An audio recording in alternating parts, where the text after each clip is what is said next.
Good morning दोस्तों, study 89 Patel YouTube channel में आप सभी का बहुत बहुत स्वागत है। दोस्तों, आज के हमारे इस स्टडी 89 पटेल यूट्यूब चैनल में जानेंगे हमारे प्राचीन ग्रंथ महाभारत जि, जिसमें दोस्तों ग्रंथ हमारे जो महाभारत है वह किसने किया, वर्णन करने का विधि किसने इसको लिखा, इसके बारे में हम बहुत ही विस्तार से जानेंगे। तो दोस्तों, आज के इस वीडियो में हम समझेंगे महाभारत का रचना प्रारंभ में किस प्रकार से इसका शुरुआत हुआ, इसके रचना किसने किया, किसने इसको लिखा, किस तरीक़ा से इसका वर्णन किया गया, आज के इस वीडियो में हम जानेंगे। आइए वीडियो को शुरू करते हैं।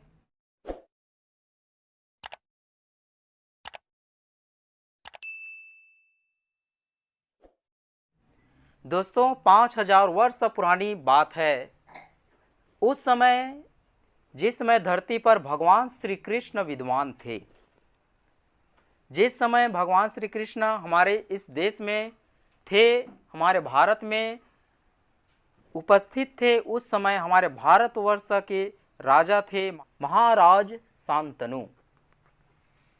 जिस समय देश की राजधानी थी हस्तिनापुर, जिसके पुराने खंडहर आज भी दिल्ली के पास मौजूद है।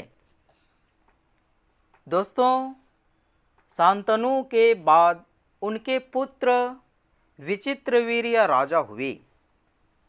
ठीक है, पहले श्री कृष्ण भगवान जिस समय हमारे इस पृथ्वी पर, इस धरती पर मौजूद थे, उस समय राजा थे, भारत का शांतनु था। उसके बाद शांतनु के पुत्र विचित्रवीर्य यहाँ के राजा हुए। उस समय विचित्रवीर्य के 2 पुत्र थे। ठीक है, धृतराष्ट्र और पांडु। धृतराष्ट्र अंधे थे, इसीलिए गद्दी पर पांडु बैठे। पांडु के 2 रानियां थी, कुंती और माद्री। कुंती के 3 पुत्र हुए, युधिष्ठिर, अर्जुन और भीम। उसी प्रकार दोस्तों माद्री के भी 2 पुत्र थे, नकुल और सहदेव। इस प्रकार कुंती और माद्री के पुत्रों को मिलाकर 5 पुत्र पांडु के हुए। इसलिए पांडव कहलाए। ठीक है, 5 पांडव होने के कारण इन्होंने इसे पांडव कहलाते थे।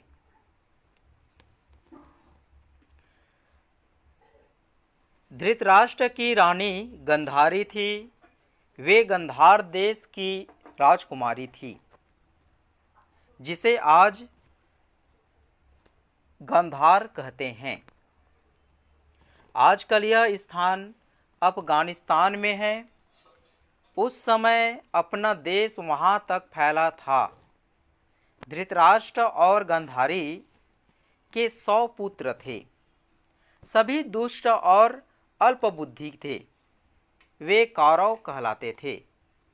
ठीक है, विचित्रवीर्य के राजा का 2 पुत्र थे, धृतराष्ट्र और पांडु।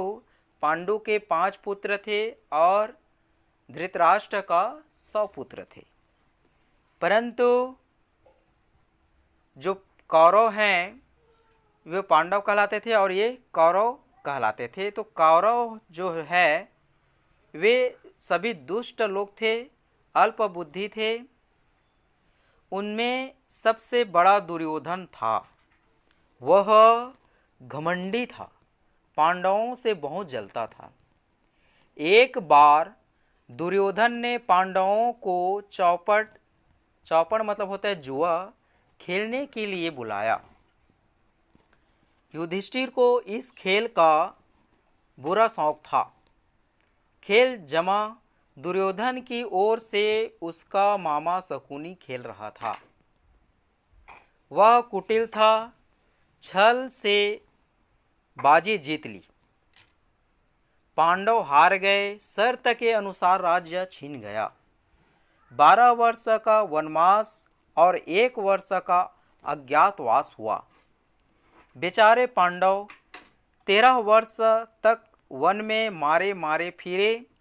वनवास का समय समाप्त हुआ तो दुर्योधन ने उनका राज्य वापस करने से इनकार कर दिया।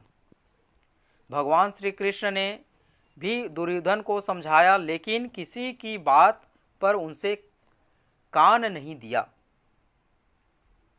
अतः पांडवों को युद्ध करना पड़ा। कौरव पांडवों का यह युद्ध प्रसिद्ध है। अंत में पांडव विजयी हुए। इस कथा को वेद व्यास जी ने एक ग्रंथ में लिखा है। उस ग्रंथ का नाम है महाभारत।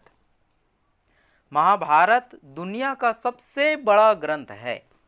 इसके लिखने के संबंध में एक रोचक कथा है जिसको आज हम आपको बताने वाले हैं कि इसको लिखने का उद्देश्य क्या है, किसने लिखा है। ठीक है, यहाँ पे हम एक छोटी सी कहानी है, कहानी के माध्यम से आपको हम बताना चाहेंगे। वेद व्यास जी ने महाभारत का युद्ध अपनी आंखों से देखा था। वे उसे एक ग्रंथ के रूप में लिखना चाहते थे, किंतु यह काम सरल नहीं था। इसके लिए उन्हें एक अच्छा सहायक चाहिए था जो बहुत तेज लिखता हो। गणेश जी तेज लिखने के लिए प्रसिद्ध थे। व्यास जी ने उनसे प्रार्थना की तो श्री गणेश जी बोले, मैं तैयार हूँ, किंतु एक शर्त है। मैं लिखना शुरू करूँगा तो बीच में रुकूंगा नहीं। यदि आप बोलते बोलते रुक गए और मुझे लिखना रोकना पड़ा तो मेरी कलम फिर हमेशा के लिए रुक जाएगी।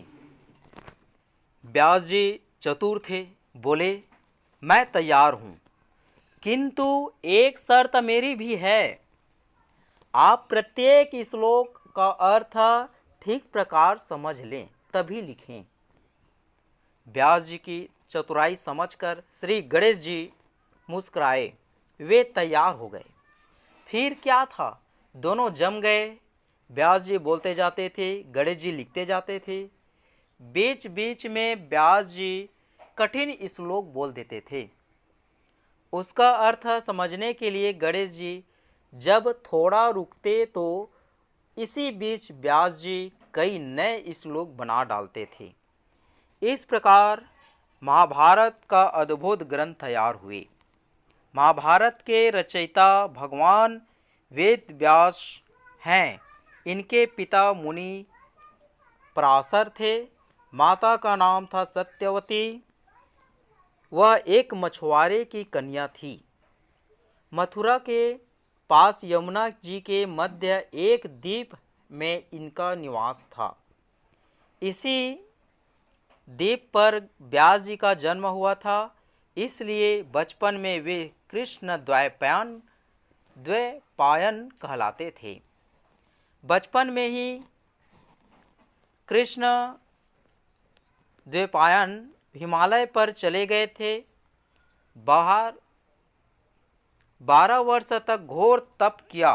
फिर कृष्ण द्वैपायन हो गए वेद व्यास। बद्री धाम में आश्रम होने के कारण बादरायण भी कहलाते थे। व्यास जी अद्भुत ज्ञानी थे।